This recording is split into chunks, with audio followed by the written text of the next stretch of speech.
अब वक्त है इस चौथे डिपार्टमेंट को एक्सपोज करने का। नरेंद्र मोदी की कल्ट ऑफ पर्सनैलिटी, कैसे इनके इतने सारे फेलियर्स के बाद भी लोगों को इमोशनली मैनिपुलेट किया जाता है कि लोग इन्हें भगवान मान बैठे। आइए जानते हैं आज के इस वीडियो में।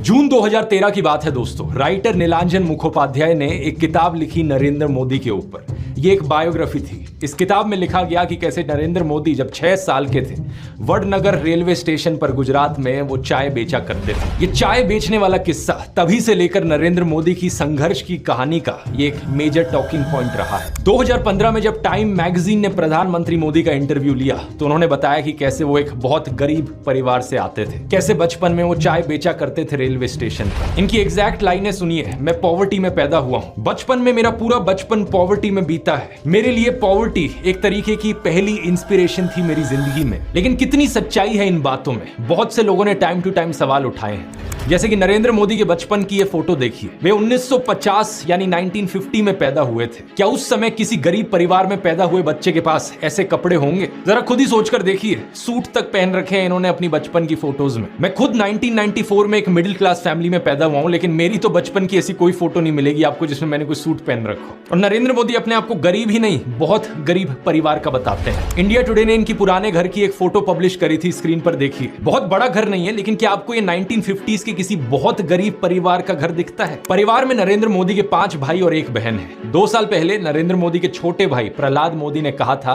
कि उन 5 भाइयों में से जिसका नंबर लगता था वो मदद करने चले जाता था। उनके पिता ने पूरी जिंदगी चाय बेची, उन 5 भाइयों और 1 बहन को बड़ा किया। इसलिए नरेंद्र मोदी को चाय बेचने वाले का बेटा कहना चाहिए। ये पत्रकारों की गलती है। सब भाइयों ने चाय बेची है, मेरे पिता ने पूरी जिंदगी चाय बेची, पूरी जिंदगी। इसीलिए कहा जाए तो चाय बेचने वाले का बेटा कहना चाहिए, चाय बेचने वाला नहीं कहना चाहिए। ये पत्रकारों की गलती है।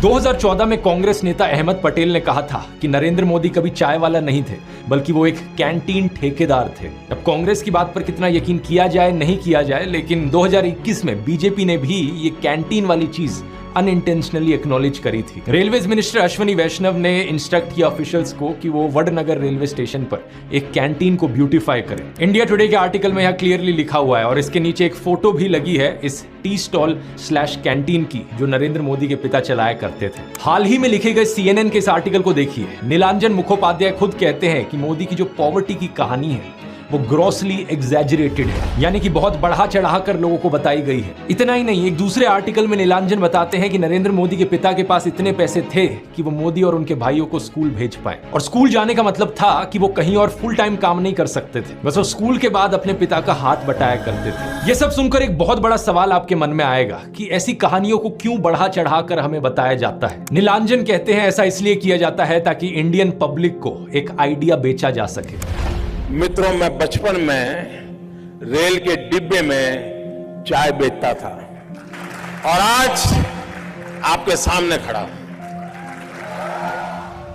कोई भी इंसान अगर समझदारी से सोचे तो वो जानता है कि इस बात से फर्क नहीं पड़ता। एक अच्छा नेता गरीब परिवार से भी आ सकता है और अमीर खानदान से भी आ सकता है, और यही चीज कही जा सकती है एक बुरे नेता या डिक्टेटर के बारे में भी। उदाहरण के तौर पे बात करें, कंबोडिया का जो डिक्टेटर था पोल पॉट, वो एक अमीर खानदान से आता था। लेकिन इटालियन डिक्टेटर बेनिटो मुसोलिनी एक गरीब परिवार में पैदा हुआ था। उसके पिता एक ब्लैक स्मिथ थे और वो बड़े गर्व के साथ इन चीजों को प्राउडली एक्सप्रेस करता था कि कैसे वो जनता के बीच से निकल कर आया है। रशियन डिक्टेटर जोसेफ स्टालिन के पिता एक मोची थे, यानी जूते बनाने वाले, और माँ एक धोबिन थी। और दुनिया का सबसे जाना माना तानाशाह हिटलर भी एक गरीब परिवार में पैदा हुआ था। लेकिन गरीब परिवार में पैदा होने का मतलब ये नहीं कि उसने गरीबों के लिए काम किया था अपने करियर में। उल्टा जानते हो क्या? हिटलर चंदा धंधा का मॉडल चलाता था अपना खुद का। उसके समय में बहुत सी क्रॉनी कैपिटलिस्ट कंपनियों ने करोड़ों का प्रॉफिट कमाया। IG फार्बन, डॉयचे बैंक, BMW, कुछ गाड़ियों की कंपनीज जिनको आज आप जानते हैं और कुछ लोग इन गाड़ियों के पीछे बड़ा भागते हैं। पोर्शे, मर्सिडीज बेंज, फोल्क्सवागन, इन सब कंपनियों ने चंदा डोनेट किया था हिटलर को अपने समय में। 2016 में BMW ने माफी भी मांगी थी इस चीज को लेकर। इस आर्टिकल को देखिए। रिग्रेट एक्सप्रेस किया था कि वो एक समय पर हिटलर को सपोर्ट किया करते थे। इंडिया की बात करें तो हाल ही में हमने देखा इलेक्टोरल बॉन्ड स्कैम। मैंने पूरा वीडियो बनाया इस पर कि कैसे ये एक घोटाला नहीं बल्कि घोटालों का भंडार था। बहुत सी कंपनियों को इससे फायदा हुआ और आम जनता को नुकसान। पिछले 10 सालों में प्रधानमंत्री मोदी के मित्र जैसे कि गौतम अडानी भरपूर तरीके से अमीर बनते रहे और देश के 80 करोड़ गरीब लोगों को 5 किलो मुफ्त अनाज लेने पर मजबूर कर दिया गया। बेरोजगारी और महंगाई ने गरीब लोगों की कमर तोड़कर रख दी है आज के दिन। अब तो ऐसी सिचुएशन आ चुकी है कि नरेंद्र मोदी खुद को गरीब परिवार का बताते हुए जिन राहुल गांधी को एलीट वर्ग का प्रोजेक्ट करते थे, युवराज कहते थे, आज वही राहुल गांधी खुल्लम खुल्ला गरीबों को कह रहे हैं कि वो गरीबों के हैं और नरेंद्र मोदी अडानी अंबानी जैसे अमीर सेठों के हैं। अडानी को बिना मजदूरी बिना कुछ लाखों करोड़ रुपए देते हैं तो कहते देखो देखो देखो विकास हो रहा है। हमने मनरेगा किया, मजदूरी के लिए पैसा दे रहे हैं और कहते हैं गरीबों की आदत बिगाड़ रहे हैं। मैं आपका हूं, वो उनके हैं। राहुल गांधी कह रहे हैं कि जितना रुपया नरेंद्र मोदी ने अडानी को दिया है उतना रुपया वो देश के गरीब लोगों को देंगे। और मैं देश को फिर से दोहरा के कह रहा हूँ, जितना पैसा नरेंद्र मोदी जी ने इनको दिया है ना, उतना ही पैसा हम हिंदुस्तान के गरीब लोगों को देने जा रहे हैं। महालक्ष्मी योजना, पहली नौकरी पक्की योजना, इन योजनाओं के माध्यम से करोड़ों लाखपति बनाएंगे। इन्होंने 22 अरबपति बनाए, हम करोड़ों लाखपति बनाए। प्रधानमंत्री मोदी इसका ज्यादा जवाब दे नहीं पाए। उल्टा उन्होंने कोशिश करी थी ये कहने की कि अडानी अंबानी एक्चुअली में कांग्रेस के साथ मिले हुए हैं। रायत शाहजादे घोषित करें इस चुनाव में ये अंबानी अडानी से कितना माल उठाया है। मार्च में आई इस रिपोर्ट को देखिए। भारत में इनकम इनइक्वालिटी 100 साल में सबसे ज्यादा हो गई है। इतनी बुरी हालत अंग्रेजों के जमाने में भी नहीं होती थी। ऐसे में अगर राहुल गांधी ने संकल्प लिया कि अगले 5 सालों में वो सभी 22 करोड़ गरीब लोगों को गरीबी से निकाल देंगे तो इसमें क्या गलत किया। लेकिन पीएम मोदी इस बात पर भी तंज कसने लगे। उनके पास खुद कोई अपना विजन नहीं है। 80 करोड़ लोगों के हाथ में कटोरा पकड़ा दिया और अगले 5 सालों के लिए यही 5 किलो अनाज वाली स्कीम एक्सटेंड कर दी। ना रोजगार का कोई प्लान बताया है, ना महंगाई कंट्रोल कैसे होगी ये बताया, ना गरीबी कैसे हटेगी ये बताया। और जब राहुल गांधी ने सबके लिए रोजगार की बात करी तो प्रधानमंत्री मोदी उनका मजाक उड़ाने लग गए। कांग्रेस के शाहजादे ने अभी घोषणा की, आप भी सुनकर के हंसोगे। सुनाऊं? जोरों से हंसना पड़ेगा आपको। और आपको ये भी मालूम कि ये टेम्पो में पैसा देते हैं, क्या ये आपका पर्सनल एक्सपीरियंस है क्या? फरवरी 2020 में गुजरात में नमस्ते ट्रंप इवेंट हुआ था तो गरीबों को छुपाने के लिए एक 1600 फुट लंबी दीवार बनाई गई थी। जरा खुद सोचकर देखो, 1995 से लेकर 2020 25 साल से गुजरात में बीजेपी की सरकार थी, जिनमें से 3 बार तो खुद नरेंद्र मोदी ही चीफ मिनिस्टर थे। लेकिन इनसे गरीबी नहीं हटाई गई, उल्टा ये गरीबों को छुपाने लग गए। G20 समिट के समय दिल्ली में भी यही हुआ था। कुछ बस्तियों को हरे पर्दे के पीछे ढक दिया गया था, यानी कि इन गरीब लोगों की मूवमेंट को भी रिस्ट्रिक्ट कर दिया। इसी के तहत ये पूरी दुकानें यहाँ से ढक दी गई हैं। जो थोड़ा झुग्गी टाइप घर थे उनको भी ढक दिया गया है यहाँ पर। सोचिए कि ये कितना डीह्यूमनाइजिंग है। कोई आपसे कहे कि तुम अच्छे नहीं लग रहे हो, तुम तो एक दाग धब्बा हो। वो गोरे सेठ आ रहे हैं हमारे देश में घूमने, तुम्हें एक पर्दे के पीछे छुपा दिया जाएगा। कैसा लगेगा आपको ये सुनकर? उन गरीबों की सोचो, उन्हें कैसा लगा होगा। सीधा कहते हैं कि यहाँ से जाओ, उस गरीब को तो भगा सकते हो, उस अमीर को भगा के देखो ना। तो इन सब चीजों के चलते नरेंद्र मोदी की ये जो गरीब परिवार वाली ब्रांडिंग थी अब ये लगभग खत्म हो चुकी है। लेकिन उनके कल्ट ऑफ पर्सनैलिटी का ये केवल एक हिस्सा है। दूसरा हिस्सा यहाँ पर आता है उनके परिवार को लेकर। व्हाट्सएप पर और गोदी मीडिया के जरिए आपको बार बार बताया जाता है कि नरेंद्र मोदी इतने महान हैं क्योंकि उन्होंने देश के लिए अपने परिवार को छोड़ दिया, अपनी पत्नी को छोड़ दिया। देखो, वैसे ये एक पर्सनल मामला है, किसी पति पत्नी की आपस में ना बने ये कोई बड़ी चीज नहीं है। बहुत से लोगों के साथ ऐसा होता है, लेकिन यही लोग खुद इस पर्सनल बात को बीच में लाते हैं इसे अचीवमेंट के तौर पर दिखाने के लिए। देश के लिए पत्नी को छोड़ दिया, कुछ सेंस है इस बात का? पूर्व प्रधानमंत्री लाल बहादुर शास्त्री जी ने तो अपनी पत्नी को नहीं छोड़ा, तो क्या वो देश के लिए काम नहीं कर पाए? महात्मा ज्योतिबा फूले की पत्नी सावित्रीबाई फूले के बारे में तो सब जानते हैं। क्या उन्होंने देश के लिए महान काम नहीं किया? आपने अगर रामलीला देखी है तो उसमें भी देखा होगा कि कैसे सीता जी ने भी भगवान राम का साथ दिया वनवास में, और राम ने उन्हें बचाने के लिए क्या क्या नहीं किया। तो व्हाट्सएप यूनिवर्सिटी की एक ऐसी घटिया नारी विरोधी मानसिकता है जहां आप औरत को एक अड़चन की तरह देखते हो, जहां आप पत्नी को छोड़ देने को एक अचीवमेंट की तरह दिखाते हो। और केवल पत्नी ही नहीं बल्कि नरेंद्र मोदी के परिवार को लेकर भी व्हाट्सएप माफिया यही बात फैलाता है। अरे औरों की तो छोड़ो, नरेंद्र मोदी खुद इस बात को बार बार दोहराते रहते हैं। कहते हैं कि उन्होंने अपने परिवार को देश के लिए छोड़ दिया।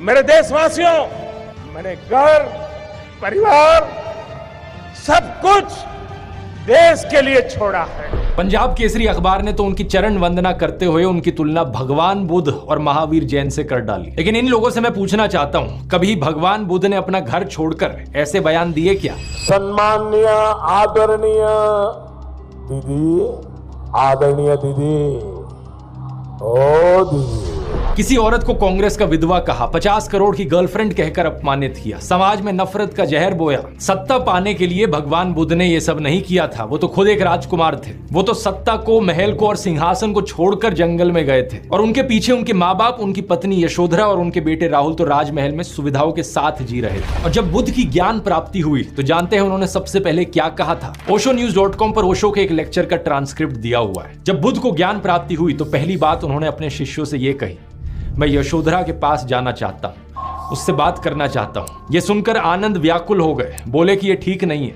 लोग क्या कहेंगे। बुद्ध ने कहा, मुझे उसका धन्यवाद करना है उसकी मदद के लिए, और जो मेरे साथ हुआ, जो मुझे मिला, इसका कुछ हिस्सा मुझे उसे देना है, ये उसका कर्ज है मुझ पर। और वो गए। यशोधरा ने उन्हें देखा, 12 साल का गुस्सा उनके अंदर था।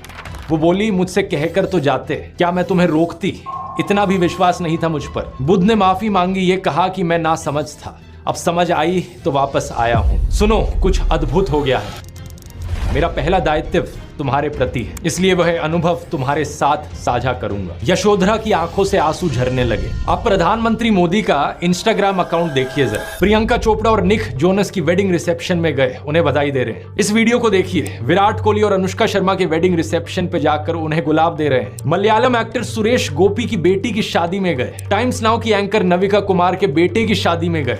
मुकेश अंबानी ने हॉस्पिटल खोला तो वहां बधाई देने पहुंच गए। इस न्यूज आर्टिकल को भी देखिए। नरेंद्र मोदी ने गौतम अडानी के बेटे करण की ग्रैंड एंगेजमेंट सेरेमनी को भी अटेंड किया। तो बॉलीवुड सेलिब्रिटीज और अमीर सेठों की शादियों में जाने के लिए बहुत समय है इनके पास।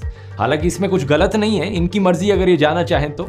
लेकिन सवाल यहाँ पर ये, क्या केवल अपने भाइयों और परिवार को ही छोड़ना पड़ता है क्या देश के लिए? एबीसी के इस आर्टिकल को देखिए। अवनी दास रिपोर्ट करती हैं कि अक्टूबर 2023 में मोदी परिवार उनके भतीजे की शादी के लिए इकट्ठा हो रहा था, लेकिन एक इंसान वहां से गायब थे, नरेंद्र मोदी।